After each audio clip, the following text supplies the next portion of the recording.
نحمده ونصلي ونسلم على رسوله الكريم اما بعد قال النبي صلى الله تعالى عليه وسلم اشراف امتی حملة القرآن صدق الله العظيم وصدق رسوله النبي الكريم ونحن على ذلك من الشاهدين والشاكرين والحمد لله رب العالمين اللهم صل على سيدنا ومولانا محمد وعلى آله وأصحابه وبارك وسلم۔ الحمدللہ آج مرکز اہل سنت والجماعت کے نئے تعلیمی سال کا آغاز ہے۔ اس موقع پر ایک دو باتیں آپ حضرات کے سامنے عرض کرنا چاہتا ہوں۔ امید ہے کہ انشاءاللہ اس سے آپ کو بھی ضرور انشاءاللہ فائدہ ہوگا۔ اللہ رب العزت کا اس بات پر ہم لوگ جتنا بھی شکر ادا کریں اتنا کم ہے کہ اللہ رب العزت نے ہم سب کو حضرت نبی کریم صلی اللہ تعالیٰ علیہ وسلم اور دیگر تمام انبیاء کی وراثت کے لیے قبول فرمایا ہے۔ علم جو ہے وہ تمام علم اور علم والے جو ہیں وہ تمام انبیاء کے وارث ہیں۔ جو علم والے ہیں وہ تمام انبیاء کے وارث ہیں اور انبیاء اللہ کے نائب ہیں اس دنیا کے اندر۔ اس لیے اللہ جل جلالہ کا اس بات پر جتنا شکر ادا کریں اتنا کم ہے۔ اور بھی بہت سارے لوگ اس دنیا کے اندر ذہین ہوں گے، فطین ہوں گے، قابل ہوں گے، لیکن اللہ رب العزت نے ان لوگوں کو علوم نبوت کے لیے منتخب نہیں فرمایا۔ آپ لوگوں کو اللہ رب العزت نے ہم لوگوں کو اللہ رب العزت نے علوم نبوت کو حاصل کرنے کے لیے انتخاب فرمایا ہے۔ تو اس پر ہم لوگ جتنا اللہ رب العزت کا شکر ادا کریں اتنا کم ہے۔ اور یہ اللہ رب العزت کا یہ جو انتخاب ہے اس کے اندر ہمارا کمال نہیں بلکہ ہمارے اوپر ہمارے اللہ کا احسان ہے، ورنہ ہم لوگ تو اس قابل نہیں تھے کہ ہم لوگ علوم نبوت کو حاصل کر پاتے، اس کے لیے کوشش کرتے یا محنت کرتے۔ یہ تو اللہ رب العزت کا احسان ہے کہ اللہ رب العزت نے ہم سب کو اپنے دین کی محنت کے لیے قبول فرما لیا ہے۔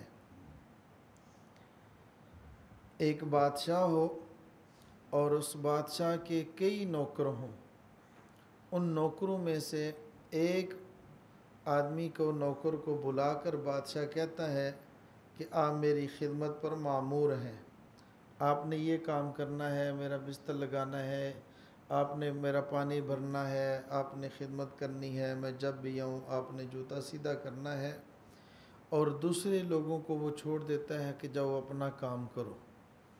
تو اگر وہ نوکر اپنی اس نوکری پر کتراتا ہے یا فخر کرتا ہے میرے اندر کمال تھا کہ بادشاہ نے مجھے حکم دیا ہے، اس کے اندر اس کا کمال نہیں ہے بلکہ بادشاہ کا احسان ہے کہ باقیوں کو چھوڑ کر اس نے اس کا انتخاب کیا ہے کہ آپ نے میری نوکری کرنی ہے، میری خدمت کرنی ہے۔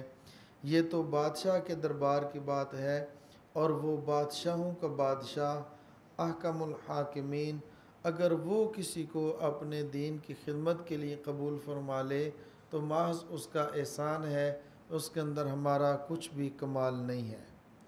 اگر اس بات کا استحضار ہوگا تو ہم لوگ اپنے اندر کسی بھی پائے جانے والے کمال، کسی بھی خوبی، اس پر ہمیں فخر نہیں ہوگا بلکہ ہر وقت ہمیں اللہ رب العزت کے سامنے عاجزی کے ساتھ رہیں گے اور شکر والی زبان اللہ پاک نصیب فرمائیں گے، اور ہم ہر وقت اللہ پاک کا شکر ادا کرتے رہیں گے کہ اے اللہ تیرا شکر ہے کہ تو نے اپنی دین کی محنت کے لیے اور دینی علوم کے لیے ہمارا انتخاب کیا ہے، ورنہ ہمارے اندر کون سا کمال تھا۔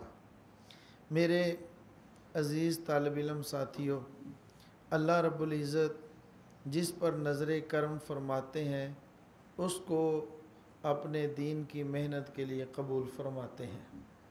اس لیے ہمارا طریقہ اور نظم اس وقت تک تو یہی ہے، امید ہے کہ شاید اسی طرح ہی باقی رہے گا، کہ ہمارا جو امتحان ہوتا ہے، خصوصاً داخلے کا امتحان ہم لوگ لیتے ہیں لیکن کسی کو فیل نہیں کرتے۔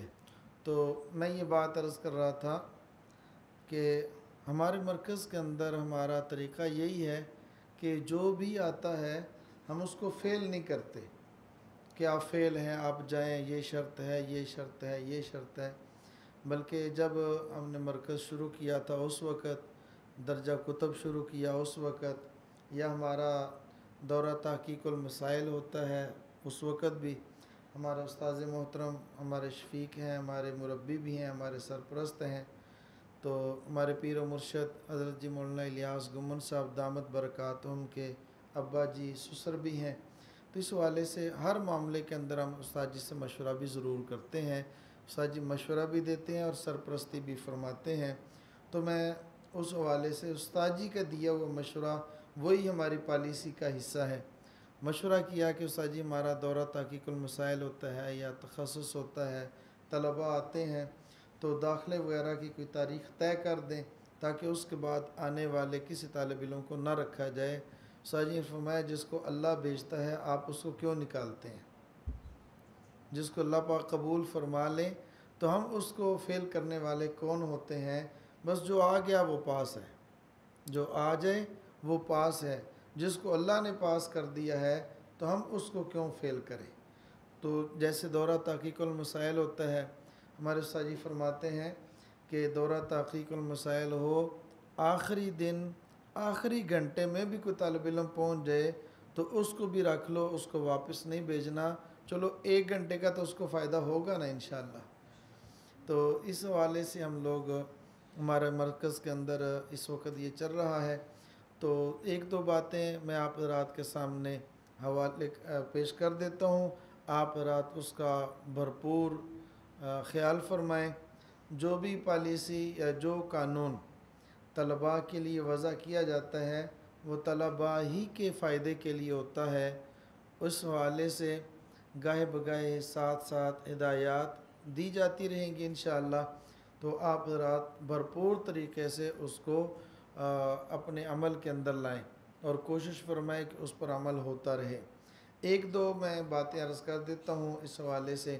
ایک تو یہ کہ روزانہ ہمارا مجلس ذکر سورہ یاسین جو فجر کے بعد ہوتا ہے، اشراق تک، نماز سے لے کر اشراق تک مسجد کے اندر بیٹھنا یہ ہمارے مرکز کا قانون ہے، یہ ہمارے مرکز کا قانون ہے۔ تعاون بیٹھیں تب بھی یا کرہن بیٹھیں تب بھی آپ کو وہاں پر بیٹھنا پڑے گا۔ اشراق پڑھنے کے بعد آپ حضرات مسجد سے باہر نکلیں گے۔ نمبر 2، عصر کے بعد گھومنا پھرنا مرکز کے اندر آپ کی ضروریات پوری ہوتی ہیں، یا اگر گھومنا پھرنا ہو کھیلنا ہو تو یہ گراؤنڈ والا یہ گیٹ ہے، اس طرف نکلیں، کم سے کم گیٹ کے اس طرف نکلنے کی کوشش فرمائیں، زیادہ ترتیب ادھر ہی رہنے کی بنائیں۔ آپ حضرات نہیں جانتے، یہاں رہنے والے حضرات یا پرانے ہیں وہ جانتے ہیں، روڈ ہے، سڑک ہے، تیز ٹریفک ہے، اس کا اپنا ہی مسئلہ بن سکتا ہے، دیگر بھی بہت سارے مسائل جن کا سامنا کرنا پڑتا ہے۔ جب طالب علم ادھر نکلتے ہیں ادھر ادھر گھومتے پھرتے ہیں تو ایک ہلچل سی مچ جاتی ہے، ہم نہیں چاہتے کہ ہلچل سی مچے، بس طلباء ادھر کا رخ رکھیں، ادھر ہی کھیلیں کودیں، گیم کریں، ورزش کریں، جو بھی ہے اس طرف نکلیں۔ اور نمبر 3، موبائل کے استعمال کے حوالے سے جو درجہ کتب ہے ان کے موبائل پر تو بالکل پابندی ہے، بالکل، پرانے جانتے ہیں نئے سن لیں، صرف جمعے کو صبح فجر کی نماز کے بعد، ایسے ہی جمعے کو اشراق کے بعد موبائل ملے گا اور جمعہ عصر کے بعد واپس جمع کروانا ہوگا، درجہ کتب کے طلباء۔ اور اس موبائل کے اندر بھی کیمرے والا موبائل اس کے استعمال کی اجازت قطعاً نہیں ہوگی۔ درجہ کتب ان کے حوالے سے بات کی جا رہی ہے اور درجہ حفظ بھی اس کے اندر شامل ہے۔ باقی رہا درجہ تخصص، چونکہ آپ حضرات بڑے ہیں، آپ علماء ہیں، آپ کے لیے تھوڑی سی گنجائش نکالی ہے مشورے کے اندر۔ آپ حضرات پورا دن موبائل استعمال نہیں فرمائیں گے، عصر تا مغرب موبائل استعمال فرمائیں، بس عصر تا مغرب موبائل کا استعمال فرمائیں۔ پورا دن اپنے کمرے کے اندر اپنے بیگ میں اگر مناسب سمجھیں تو بے شک دفتر میں جمع کروائیں، اس کی ترتیب بھی بن سکتی ہے۔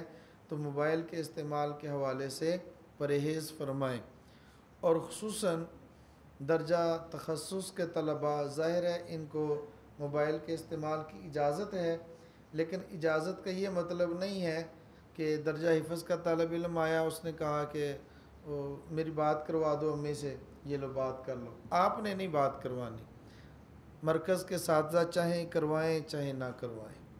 اسی طرح کوئی درجہ کتب کا طالب علم آتا ہے، میں تو اس کا سرپرست ہوں اس لیے میں اس کے ابو سے بات کروا رہا ہوں، تو آپ خام خواہ ان کے ابو سے بات نہ کروائیں، آپ ان کے گھر والوں سے بات نہ کروائیں، وہ ناظم تعلیمات یا نگران ان سے وہ خود رابطہ کریں گے تو وہ بات کروا لیں گے۔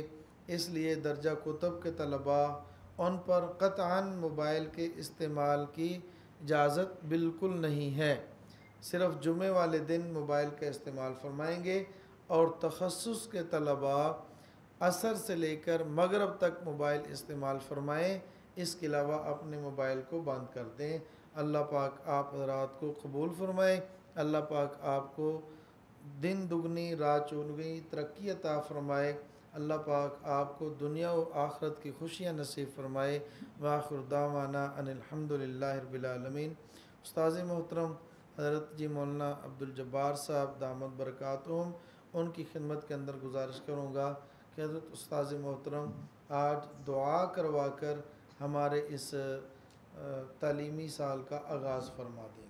لا الہ الا اللہ، لا الہ الا اللہ، لا الہ الا اللہ، ما لنا رب سوا۔ لا الہ الا اللہ، لا الہ